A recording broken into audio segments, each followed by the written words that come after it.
Hi, happy Sunday, happy April. Welcome to another episode of Why Australia. I'm Lisa Rossmeissl, owner of Boomerang Escapes and certified Aussie specialist with Australia Tourism. And we are back here. I can't believe already 3 months of 2019 are behind us. This year, I swear they get faster and faster. So I'm going to do just a quick tech check here. Since I am the tech crew, my goal someday is to actually have a tech crew that will do this for me, and I won't have to check and make sure everything is a go. I do want to welcome back those of you that have been my regular viewers, and a nice hello if you are new to catching me. Each Sunday I come to you to give you information about traveling to Australia, why you would travel to Australia. And of course, I think Australia is a must place for you to be traveling to. And I am sharing my passion for that destination with you. This is my niche market in the travel industry. And I do custom design itineraries for all of my clients for this destination and actually beyond. So today's topic, if you haven't guessed by my friends at the map there with us today, is going to be about koalas. But of course, before we get started talking about what is my favorite animal, I am going to do our lingo lesson, and I appropriately got something that is related to today's topic for our Aussie lingo. Today's word, phrase, whatever, is drop bear. Drop bear is a fictional breed of koala that supposedly leaps out of trees onto unsuspecting tourists. It was a tale told to frighten away tourists, and actually it still is told, because I can remember a couple of my trips, my early trips down there with a few of my Australia friends trying to get this one over on me and make me believe that one of these guys was gonna drop out of the tree and attack me. But there is no such thing as a drop bear. And speaking of koalas, they are not bears. That's one fact. If you're gonna remember anything from today's episode, please remember that a koala is not a bear. So I have had a love of these guys as long as my love for the country. Again, it goes way back to childhood, before I ever saw one, before I ever visited the country. I grew up having stuffed koalas, porcelain koalas, koala latch hook rug even, koalas everywhere. And obviously, it hasn't changed. Here I am, half a century, right? And I still have my stuffed koalas. I have my passport cover, so my koala goes with me everywhere. I have clothing, socks, I have travel bags, you name it. I still have all this koala stuff, so my passion for them still lives on, and they are, as far as I'm concerned, just the cutest little things, and I think that's why I fell in love with them as a young girl. I think what I really like is there's something about their nose, and of course now, the first time I actually saw a live koala, believe it or not, I was like 19, and I saw it actually at the Bronx Zoo in New York. And since then, all of my koala encounters have taken place in Australia, and I will share in the second half of this live some of the places, some of my favorite places to have koala experiences. But I thought it would be fun first to share some, facts with you about this incredibly cute animal. I'll bring this little guy over here because he's pretty much kind of similar in color to what you would experience down there. You can see that nose, isn't it cute? But anyway, as I mentioned, they are not a bear. They're not related to bear at all. They're, related to kangaroos. They're marsupials. They have the pouch for their young. So no bear. You will find in them through most of the regions in Australia. They do need to be in the forest areas where their food source comes from the eucalyptus trees. So they do have to be where that. And unfortunately, I will tell you that because of development, just like here in the States where we have habitats being lost, the koala's habitat is being lost in Australia, which puts them in danger of extinction down the road. So they do need the eucalyptus. That is their sole food provider. And what's interesting is that while there are like 700 different species of eucalyptus, the koala themselves only eat about 10 varieties of that 700. So they're kind of picky eaters. Also, depending on what part of Australia they live in, whether it's North or South Australia, also depends on which varieties they actually like to eat or which varieties they do eat.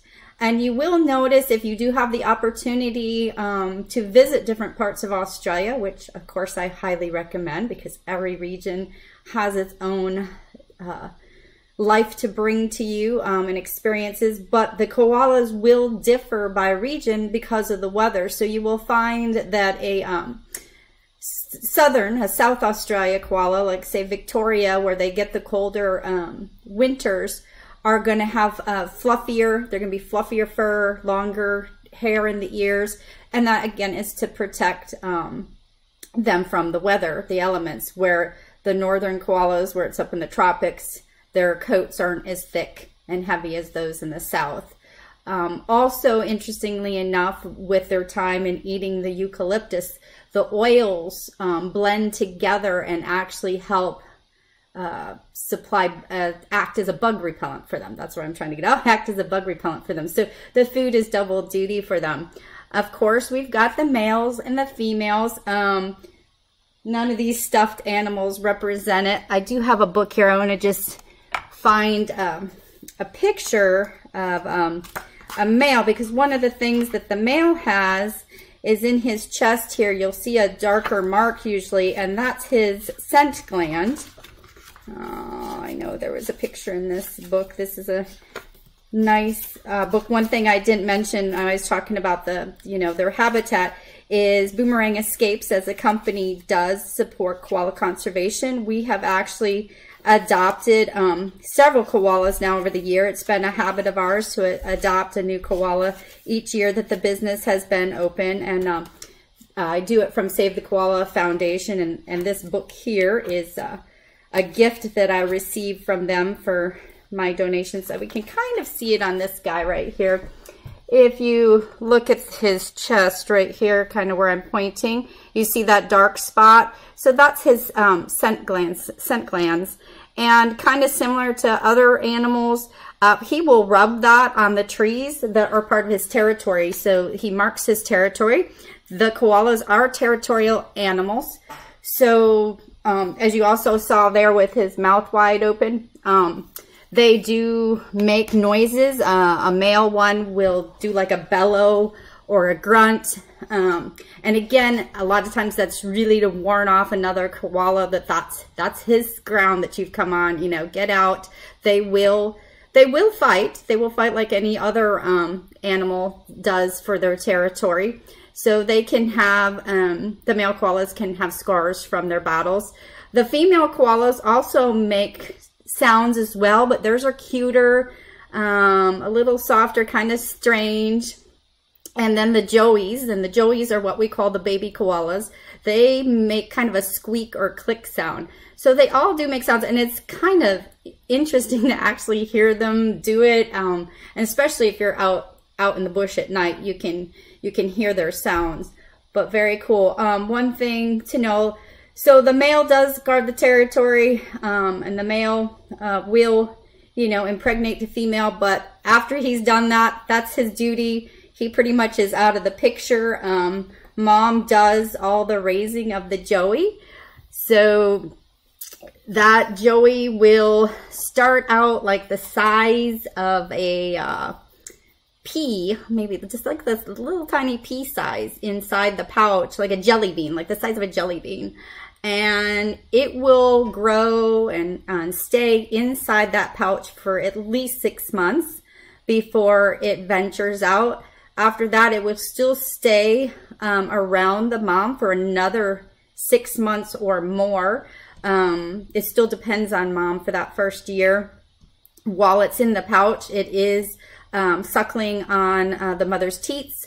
It does not have teeth. It's kind of like our baby infants. They don't have teeth when they're first. They will develop teeth. And then once it starts to venture outside the pouch, it will learn to feed on the eucalyptus trees.